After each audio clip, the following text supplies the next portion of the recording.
जी अस्सलाम वालेकुम नाज़रीन। आज मैं आपको आलमंड्स क्रेसेंट्स बनाना सिखा रही हूँ जो एक तरह की कुकीज़ ही हैं। तो आइए स्टार्ट करते हैं। स्टार्ट करने से पहले मैं आपसे ये रिक्वेस्ट करना चाहूँगी कि प्लीज़ मेरे चैनल को सब्सक्राइब कीजिए, लाइक कीजिए, ताकि मैं आपको नई से नई चीज़ें जो हैं बताती रहूँ। तो आइए स्टार्ट करते हैं आलमंड्स क्रेसेंट से। यहाँ पर मेरे पास तकरीबन 1 कप एंड 4 कप जो है वो मैदा है, ये मैंने छान लिया है। और कप मेरी आइसिंग कास्टर शुगर है। आम घर की चीनी को मैंने जो इसे पीसते हैं उसे कास्टर शुगर कहते हैं, ये वो है। तकरीबन 1 टीस्पून के करीब वनीला एसेंस जाएगा। ये आलमंड फ्लेक्स है, मुझे मार्केट से नहीं मिले तो मैंने आलमंड्स को जो ही है नीम गर्म पानी में भिगोकर उसका छिलका उतार दिया और उसे छुरी से ही मैंने ये बारीक बारीक किस तरह काट लिए। तकरीबन 125 ग्राम बटर है। और इसके अलावा हमें चाहिए आइसिंग शुगर। ये मैं आपको बाद में बताऊंगी कि हम इसका यूज़ कहाँ करेंगे। ओके नाज़रीन, अब हम स्टार्ट करते हैं। एक बॉल में हम ये मैदा डाल लेंगे, साथ ही इसके अंदर आइसिंग शुगर चली जाए कास्टर शुगर चली जाएगी।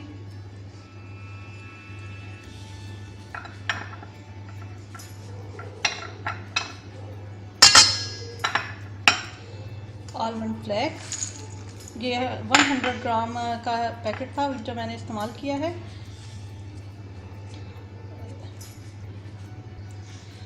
ये 1 टीस्पून वनीला एसेंस, वो भी हम इसमें डाल देंगे और इसको पहले हम अच्छी तरह मिक्स कर लेंगे।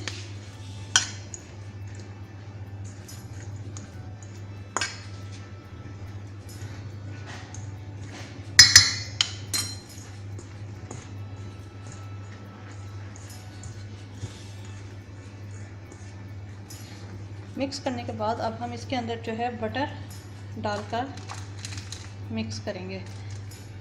बटर हम अपने हाथ में रखेंगे क्योंकि अभी 125 ग्राम्स तो जाएगा ही। फिर मैं आपको बताऊंगी अगर एक्स्ट्रा गया तो इसका क्या पहचान है कि हम जहाँ तक जो है हम रोक सकें इसे, तो मैं आपको बताती हूँ कि बटर मैंने इसके अंदर जो है इस तरह पीसेस में डाल दिया। अब यहाँ पर जो है दोनों हाथों का इस्तेमाल होगा और हमने इसे मिक्स करना है। ओवन मैंने पहले से जला दिया है, 180 डिग्री पर प्री हीट किया है, क्योंकि बेकिंग का सबसे पहला असूल ये है कि हमें ओवन को पहले गर्म करना होता है। तो यहाँ पे मैं ये दोनों हाथों से इसे मिक्स करती हूँ इतना, यानी मैं ये चेक कर लूँगी अगर तो डो बन गई तो फिर मक्खन इतना ही सही रहेगा। तो मैं आपको अभी बताती हूँ।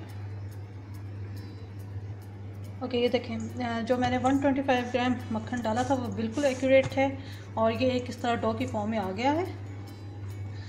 इसकी कोई ख़ास कोई वो चीज़ नहीं होती कि आप जैसा हम आटा गूंथते हैं उस तरह नहीं रहेगा, ये थोड़ा सा इसी शक्ल में रहेगा।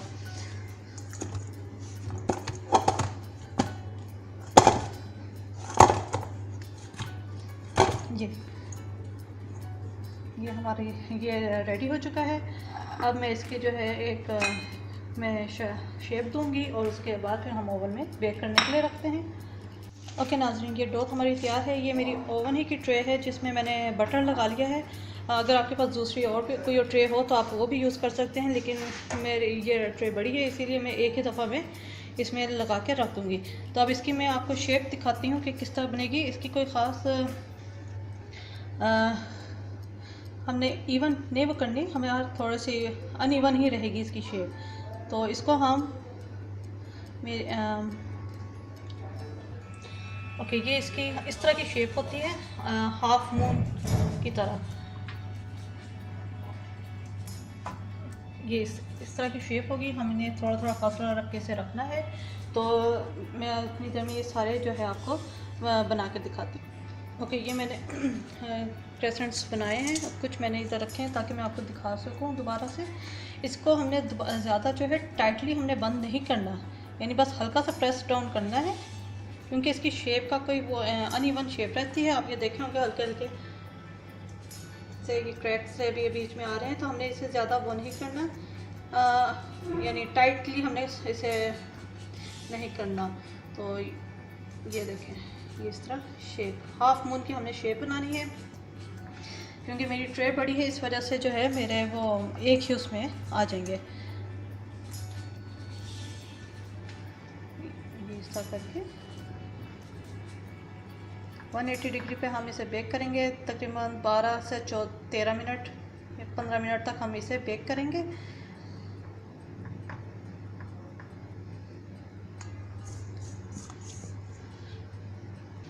ओके, अब ये सारे मेरे बन चुके हैं और मैं इन्हें अब ओवन में रखने जा रही हूँ।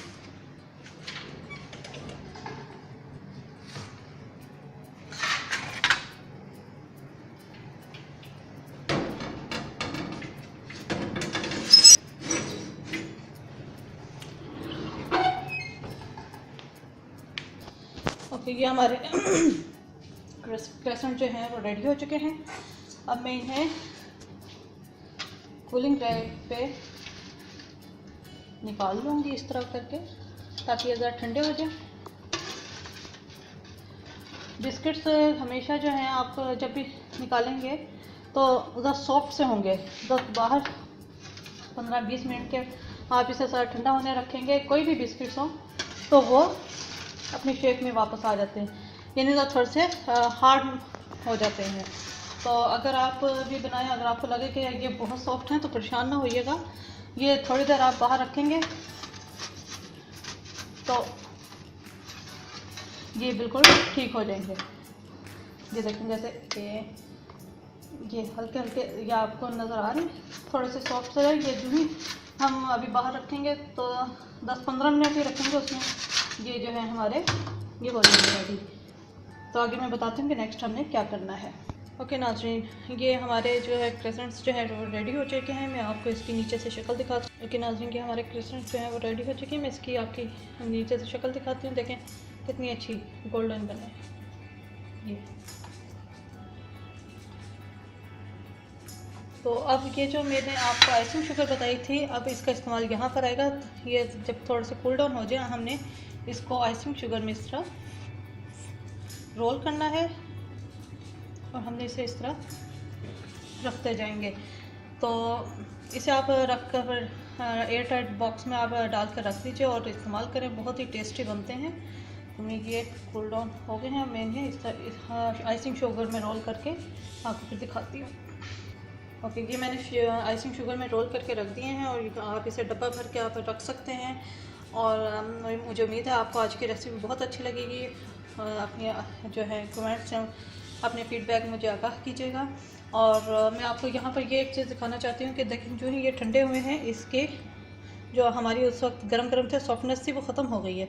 यानी ये टिप है कि ठंडे होने के बाद ये थोड़ा सा क्रिस्पी हो जाते हैं। तो ये बाकी मैं बाद में कर लूँगी। यहाँ पर मैं आपको दिखाने के लिए मैंने ये चंद कर लिए थे। तो मुझे उम्मीद है आपको आज की रेसिपी पसंद आएगी। इसे ज़रूर ट्राई कीजिएगा, अपने फीडबैक से आगाह कीजिएगा।